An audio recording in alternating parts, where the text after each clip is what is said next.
Директ тақта турган суроо бар. Демек, биз баягы өзгөчө баалуу жерлерге бөлбөй эле маданий жана башка деп эле жалпы жайыт деп туруп, особо ценный катары кабыл алып атабыз жайытты. Анан кийин анын катору жана башкасын өкмөт гана аныкташ керек. Туура, эң туура. Мен дагы өзүмчө анализ кылып жайыт жөнүндө жана башка бир топ мыйзамдар өзгөртүү киргизип сунуштап жатам.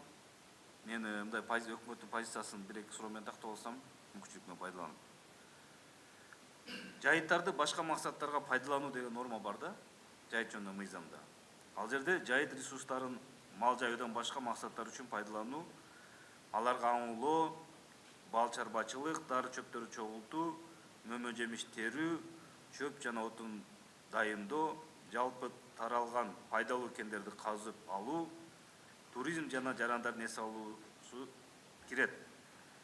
Бирок ушуну менен эле чектелбейт деген норма бар да. Биз жакшыртууга, айыл чарба багытындагы пайдаланууга, ал жерде көп жылдык багдарак өстүрүүгө, же көп жылдык чөп тоют өстүрүүгө деп коелу, экспорт БД сыяктуу. Бере алабызбы, бере албайбызбы? Азыркы пайдаланып аткан нормалар боюнча. Ким жооп берет? Өкмөттүн тийиштүү эмес. Урмат Акмырзаевич жооп берип койсун, департамент башчысы. Сөз Мурзахматов. Жайыт департамент. Урматтуу Айтмат Кошоевич, урматтуу депутаттар, биздин Кыска эле так жооп бериңизчи, айландырбай элечи. Бүгүнкү мыйзам менен жайыттар жөнүндө мыйзамга ылайык, ошо жайыттар башка максаттарда пайдалануу. Бул ошол жана сиз айткан туризмге, башка жана дары чөптөрдү эмне колдонууга мүмкүн. Ошол эле убакта жана майда бир жер байлыктарын иштетүүгө ошол договордун негизинде жасоого болот да. Бирок ушуну менен чектелбейт деп атат норма. Дагы эмнеге берилиши мүмкүн?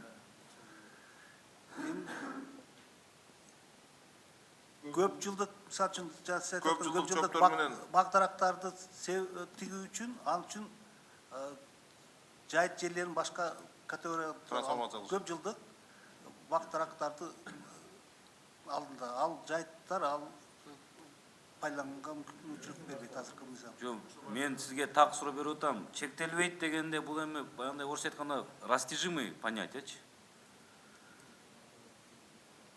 Дыйкан, же ишкер, мен ушул жерге пайдаланбай турат жайыт. Мага бериңиздер, мен ушул жерге көп жылдык багдарак эгейин. Рентабелдүүсү азыр багдарак деп Нурбек Нурпазжанович өткөндө жазгы даярдыкта айтып кеткен. Келсе, биз бере алабыз, бере албайбызбы? Жок, Мирлан Сапиевич, мен эле жооп берип коеюнчу. Көп жылдык чөптөр менен көп жылдык бактаракты жайыт жерине эгүүгө, тигүүгө, мисалы, оно бар да, трансформация кылып туруп анан эгилиш керек.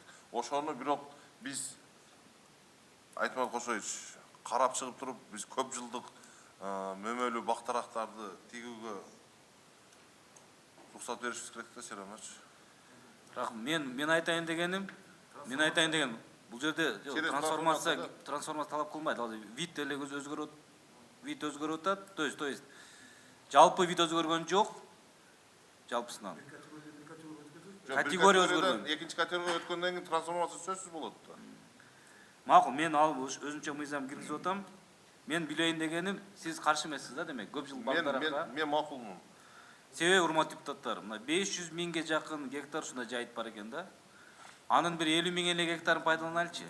Мына Дордой базары 37 гектар, мындай айткандачы. 50 миң деген бул эмне деген талаа, мындай айтканда жатат да.